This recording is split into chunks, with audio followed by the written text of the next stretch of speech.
Hello friends, आज मैं ये वीडियो बना रहा हूँ अर्टिगा वर्सेस ट्राइबर के कंपैरिजन का। और क्योंकि मेरे से बहुत से लोग पूछते हैं कि कौन सी कार लें, अर्टिगा और ट्राइबर में से एक अर्टिगा लें कि ट्राइबर लें। तो आज मैं कोशिश करूँगा कि इस वीडियो से मैं आप लोगों की जो भी क्वेरीज हैं उसको रिजॉल्व करने की कोशिश करूँगा और अपना ऑनेस्ट फीडबैक दूंगा कि अर्टिगा और ट्राइबर में से, क्योंकि मैंने अर्टिगा भी ड्राइव करी हुई है बहुत टाइम और ट्राइबर मेरे पास अभी है ही है RXT वेरिएंट। तो दोनों में से बेटर कार कौन सी है वो मैं आपको आज बताने की कोशिश करूँगा। और अगर आप लोगों को कुछ हेल्प हो पाए डिसीजन मेकिंग में कि कौन सी कार आप लें, तो चलिए मैं स्टार्ट करता हूँ। इसमें सबसे पहले तो मैं आपको ये कहना चाहूँगा कि अगर आप ओवरऑल देखें तो आप अर्टिगा को देखेंगे तो अर्टिगा ऑब्वियसली जो है ट्राइबर से बहुत बेटर है। अगर आप बात करें इन टर्म्स ऑफ इंजन और इन टर्म्स ऑफ डायमेंशन भी, जो उसकी लेंथ है और विड्थ तो खैर सेम है, लेंथ है और उसका हाइट है वो ट्राइबर से जो बेटर है। और इंजन भी उसका 1500 सीसी का है जो कि इसका 1000 सीसी का है। तो इंजन और डायमेंशंस की ही अगर बात करें और ओवरऑल पैकेज की बात करें तो अर्टिगा ही ट्राइबर से बेटर है। बट इसमें और भी चीज़ें हैं जो कि मैं आपको बताता हूँ। अगर हम बात करते हैं बजट की तो अर्टिगा जो स्टार्टिंग होती है 10 लाख से होती है।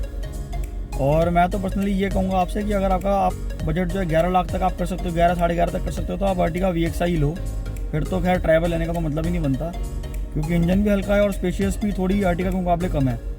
बट अगर आपका बजट कम है, आप 8-9 लाख तक कार देख रहे हो, तो आप ट्राइबर ले सकते हो। बट अगर आप 10 लाख तक भी जाते हो तो अर्टिगा LXI आप ले सकते हो। लेकिन अर्टिगा LXI में जो फीचर्स हैं वो बहुत कम मिलेंगे आपको।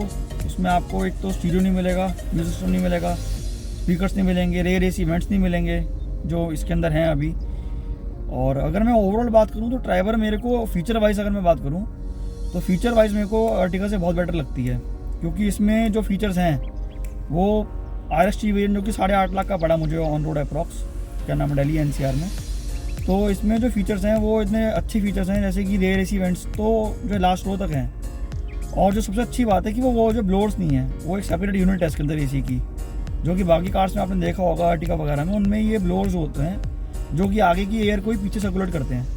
बट अच्छी बात इसमें जो है ट्राइबर में वो ये है कि तीनों रोज़ का AC जो है, पीछे की रोज़ की जो AC है वो उनकी यूनिट सेपरेट है मतलब। तो ये एक अच्छी बात है। फीचर वाइज जो है ट्राइबर RXT अगर आप 8.5 तक के उसमें जा रहे हो, 9 लाख तक के उसमें जा रहे हो, बजट में जा रहे हो, तो आप ट्राइबर RXT लीजिए, मेरा पर्सनली मानना यही है। और अगर आप 10-11 लाख तक खर्च कर सकते हो तो आप अर्टिगा के लिए जाइए। एक बहुत सी कॉमन क्वेरी जो मेरे को मेरी वीडियोस पे भी आती है और वैसे भी लोग मुझसे पूछते हैं ट्राइबर के बारे में, वो ये है कि कार ये अंडर पावर्ड है। तो उसके लिए मैं सब लोगों से ये कहना चाहूँगा कि हाँ देखो, ऑब्वियस सी बात है, जब ऑन पेपर ही 1000 सीसी का इंजन है और 3 सिलेंडर इंजन है तो अंडर पावर्ड तो 1500 सीसी और 1200 सीसी के कंपैरिजन में आपको लगेगा। तो अभी मैं आपका रिसेंटली एक एक्सपीरियंस शेयर करता हूँ। मैं अभी मसूरी गया था 6 लोगों के साथ और लगन के साथ। तो मसूरी के जो हिल्स हैं वहाँ पर मुझे थोड़ी सी प्रॉब्लम हुई है चलाने में। बट अभी मनाली गया था, मनाली में ऐसा इशू नहीं है क्योंकि वहाँ पर स्लोप्स इतनी ज़्यादा नहीं थी, इंक्लाइन से इतने नहीं थे। बट अगर आप ज़्यादा ऐसे जैसे मसूरी जा रहे हैं या शिमला ऐसी जगह पर जा रहे हैं तो हाँ आपको 6 लोगों के साथ दिक्कत ज़रूर फील होगी, जो कि आपको अर्टिगा में नहीं होगी। अर्टिगा का इंजन फिर भी पावरफुल है, मैंने अर्टिगा चलाई हुई है और 1500 सीसी का इंजन है। और अर्टिगा इस मामले में काफ़ी बेहतर है मैं कहूँगा ट्राइबर से। बट प्राइस पॉइंट का भी फ़र्क है, जहाँ अर्टिगा VXI जो फुली लोडेड वेरिएंट है, फुली लोडेड तो नहीं कहूँगा बट हाँ थोड़े वो फीचर उसमें रिस्पेक्टेबल फीचर्स हैं, मतलब वो आपकी 11.5 लाख तक आती है। वहीं अगर आप बात करें ट्राइबर की तो इसका रिस्पेक्टेबल वेरिएंट जो है वो मैं RXT मानता हूँ, RXL भी है बट RXT मानता हूँ। तो 8.5 लाख का इसका आता है। तो 3 लाख रुपये में आपको 3 लाख का डिफरेंस है दोनों के बीच में, जिसमें आपको कि अर्टिगा और ट्राइबर का डिफरेंस है। बट 3 लाख रुपये एक्स्ट्रा देके आपको अर्टिगा में एक अच्छा इंजन और डायमेंशंस और मारुति सुजुकी का एक नाम और जो उसकी सर्विस है वो, और दूसरी चीज़ जो मैं कहूँगा वो है रीसेल वैल्यू। जो रीसेल वैल्यू है वो ऑब्वियस से बात है इसकी तो है ही कम, क्योंकि रेनो की कार्स की रीसेल की वैल्यू कम है। और मारुति अगर आप कहीं पे भी जाते हैं रीसेल भी आपको अच्छी मिलती है। तो खैर अगर आप ओवरऑल पैकेज के तौर पे देखें तो मैं आपको कहूँगा अगर बजट आपका आप खींच सकते हो 11-11.5 तक तो अर्टिगा ही बेस्ट है। 10 लाख रुपये में LXI वेरिएंट लेने का कोई फ़ायदा नहीं है, वो आपको 10:30 पौने 11 का पड़ेगा। आप लोगों के म्यूजिक सिस्टम लगवाओगे तब भी आपको फीचर उतने अच्छे नहीं मिलेंगे, रेयर AC वेंट आप नहीं लगवा सकते। तो और दूसरी बात जो मैं आपसे कहूँगा वो ये है कि अगर आप बात करें जो पेट्रोल और CNG की, अगर आपकी चॉइस सिर्फ पेट्रोल की है तो आप अर्टिगा और ट्राइबर में सोचें भी। अगर आपको CNG ही लेनी है तो आप सिर्फ अर्टिगा ही लें, 12.5-13 लाख तक मिल जाएगी आपको VXI।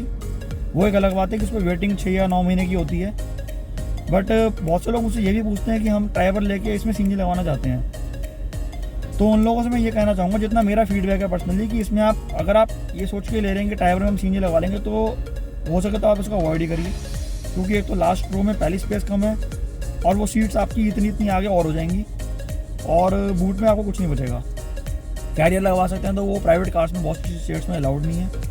तो मैं पर्सनली यही कहूँगा, सीएनजी इसमें आप लेके मत लगवाइए। इंजन पहले ही इतना बढ़िया नहीं है, आप कहें कि जी आपको चला लेंगे, और अप्रूवल इसमें आ चुका है सीएनजी का। आप अगर लेते हैं गाड़ी ड्राइवर, तो आप इसमें आफ्टर मार्केट सीएनजी भी लगवा सकते हैं। 50 से 60 हज़ार रुपये कॉस्ट करती है अप्रॉक्स। अगर मैं दिल्ली की बात करूँ तो 56 हज़ार रुपये में इसमें मीजो की किट लग रही है। बट आप ये फैक्टर जरूर सोच लीजिएगा कि स्पेस खत्म हो जाएगा बिल्कुल आपका, दूसरा लास्ट सीट का कंफर्ट खत्म हो जाएगा, और तीसरा जो मैं आपसे कहूँगा कि इंजन की पावर वैसे ही खत्म है और ख़त्म हो जाएगी। अगर आप लोग सीएनजी ही चाहते हैं बिल्कुल मतलब कार लेना, तो आप अर्टिगा ही लीजिए, फिर तो खैर ड्राइवर का मतलब ही नहीं बनता। एक और जो चीज़ है वो ये है कि ड्राइवर में जो आप सीएनजी अगर लगवाते हैं आफ्टर मार्केट, तो उसके नेगेटिव्स तो मैंने आपको बता ही दिए हैं। बट एक नेगेटिव, जो मेजर नेगेटिव, वो ये है कि उसमें पीछे जो स्पेस है, बिल्कुल सिलेंडर और पीछे जो स्पेस है, इन टर्म्स ऑफ अगर भगवान न करे कभी पीछे से कोई हिट होती है, तो वो हिट डायरेक्ट इम्पैक्ट जो है वो कार के साथ से सिलेंडर पे आएगा आपका। क्योंकि सिलेंडर बिल्कुल चिपक के लगेगा आपका, बिल्कुल पीछे वाले जो मतलब बम्पर उसके साथ। और दूसरा जो पॉइंट है वो ये है कि इसके अंदर जो है आपका सिलेंडर आप लगवा लेते हैं अगर, तो एक्सीडेंट के केस में भगवान ना करे पीछे से हिट होती है, तो वो एक डिजास्टर हो सकता है आपके साथ। तो वो भी एक पॉइंट आप कंसिडर कर सकते हैं अगर आप सीएनजी लगवाना चाहते हैं ड्राइवर लेके, तो उसको आप कोशिश करें अवॉइड ही करें। बाकी अगर आपकी रनिंग बहुत ज़्यादा है, मतलब जैसे महीने की 15,000 20 हज़ार चल रही है आपकी गाड़ी, तो खैर आप चलिए आप लगवा सकते हैं, वो आपकी अपनी कॉल है, आपकी अपनी मर्ज़ी है अगर आप लगवाना चाहें। और बाकी ओवरऑल बजट के अकॉर्डिंग देखा जाए तो खैर ड्राइवर से तो बेटर ही है अर्टिगा। बट जिस प्राइस पॉइंट पे ड्राइवर आती है, और 4 स्टार सेफ्टी है इस कार की ड्राइवर की, और अर्टिगा की 3 स्टार है, तो सेफ्टी के पॉइंट ऑफ व्यू से भी अगर आप देखें, फीचर के पॉइंट ऑफ व्यू से देखें, तो ड्राइवर भी कम नहीं है अर्टिगा से। अगर आप बजट एक्सटेंड कर सकते हैं तो मेरे जो ओपिनियन में आप अर्टिगा ही लीजिए, क्योंकि पावरफुल कार है इन टर्म्स ऑफ जो ड्राइवर, तो एटलीस्ट मैं कहूँगा पावरफुल है ही है। और जो है डायमेंशन उसकी स्पेशियस ज़्यादा है इससे, ये चीज़ें 2 चीज़ें आप सोच ही सकते हैं। और बाकी मारुति का नाम और वैल्यू और आफ्टर सेल्स जो होती हैं और रीसेल वैल्यू, ये चीज़ें आप अगर सोचें तो अर्टिगा जो है मैं कहूँगा बेटर ही है ड्राइवर से। बाकी ड्राइवर फीचर वाइज बहुत अच्छी है। एक लास्ट पॉइंट जो मैं कवर करना चाहूँगा वो है इसकी माइलेज के बारे में, दोनों कार्स के माइलेज के बारे में। तो इस पर मैं ये कहना चाहूँगा आप लोगों से कि दोनों ही कार्स मैंने करी हैं ड्राइव अभी। तो जो आपके ड्राइवर है ये आपको 15-16 देगी हाईवे पे, और जो अर्टिगा है उसकी भी इतनी ही माइलेज आती है, और सिटी में 11-12 इसकी होती है, 13-14 उसकी होती है। सिटी में भी माइलेज सेम ही है। वैसे माइलेज के पॉइंट ऑफ व्यू से अगर आप देखेंगे तो पेट्रोल पे दोनों की माइलेज सेम है, तो उसमें आप सोच सकते हैं अगर आपका जो भी प्रायोरिटी हो वो आप दे सकते हैं। बट वैसे माइलेज पॉइंट ऑफ व्यू से अगर बात करें तो माइलेज दोनों ही कार्स की सेम है। और बाकी अगर आप लोगों की कोई भी क्वेरीज रहती हैं ड्राइवर के रिगार्डिंग और अर्टिगा के रिगार्डिंग भी, क्योंकि अर्टिगा भी मैं ड्राइव कर चुका हूँ बहुत साल, तो आप मुझसे पूछ सकते हैं। मैं आपको जो भी बेस्ट होगा वो मैं आपको बताने की कोशिश करूँगा। और अगर आप लोग को वीडियो अच्छी लगे तो प्लीज़ आप लाइक करिएगा वीडियो को और चैनल सब्सक्राइब करिएगा। ठीक है गाइस, थैंक यू।